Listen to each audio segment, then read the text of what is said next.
What's poppin', y'all? It's Vanessa Squire and I'm back, and this episode is called Supreme Court Nominee.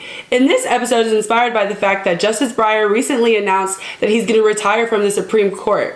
Typically, they announce this in about June, so he's about 5 to 6 months early. President Biden can still announce his nominee regardless of the fact that he's early. So, President Biden can announce who he intends to nominate for the Supreme Court, and then that person would begin their term in early January of next year. So, what are the steps? The first is the nomination announcement. This is when President Biden announces who he wants to be the Supreme Court nominee. This usually takes place as a formal event around the end of February. So, hopefully, end of February, we'll be able to know who President Biden intends to be the Supreme Court nominee. The next is the Senate confirmation process. Senate Majority Leader Chuck Schumer has already indicated that he wants this to be a fast nomination process, similar to the one that just went down with Amy Barrett. I hate to say it. I hope I don't sound ridiculous. I don't know who this man is.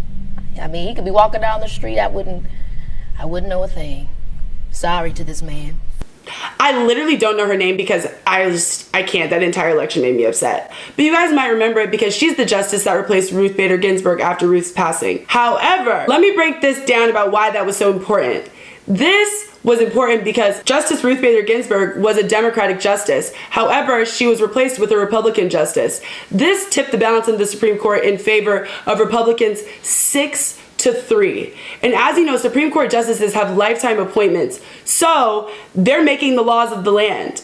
They're the highest court of the land. And 6-3 are Republicans. So when you see those cases like affirmative action or cases on abortion, when those cases come up in front of the Supreme Court again, or when similar decisions come up in social justice rights, we might get relatively dicey decisions because of the Republican majority. So basically, when Ruth Bader Ginsburg died, because Trump was coming out of office, he wanted to rush that entire process. So she had an extremely fast confirmation process. So President Biden wants to do something similar for the justice that he appoints. And Senate Majority Leader Chuck Schumer has indicated that he agrees and wants that as well. The last portion is when the nominee is confirmed. So this will take place probably end of June, beginning of July. Either way, it's in a really exciting time because the new justice will be a black woman! As you guys know or may not know, President Biden said that he was going to replace Justice Breyer with a black female justice. And this is really important because a black female justice has never been appointed to the Supreme Court before. So, what candidates are in the running? I'm going to read a little bit about them. The first is D.C. Circuit Judge Ketanji Brown Jackson.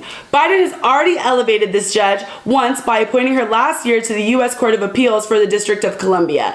So, this is a black woman from D.C.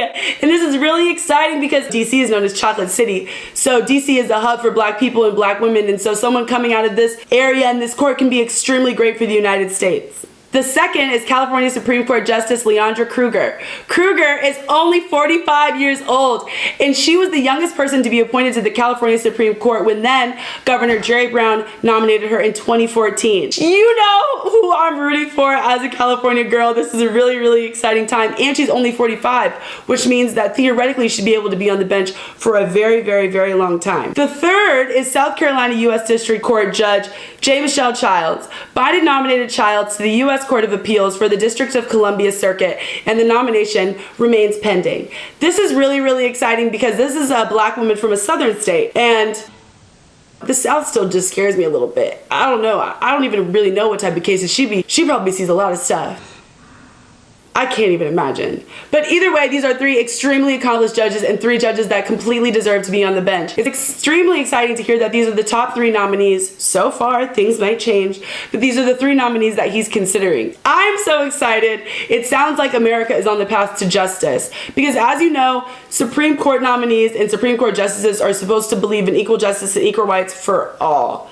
And so to think that a justice that potentially looks like me and looks like a lot of other people that haven't had representation on the court to potentially be on the court is really, really exciting. Especially because Kamala Harris is the vice president. So there's just black women everywhere. And black women just being everywhere. Black women. It's so exciting. And it's also extremely exciting because this justice is going to be a black woman and also a Democrat. Till right now is in favor of 6-3 to Republicans. And so, although this won't change much, it's establishing a black woman on the bench who will be there for a long time. No one's ever failed when you've had a black woman behind you. Am I right or am I right?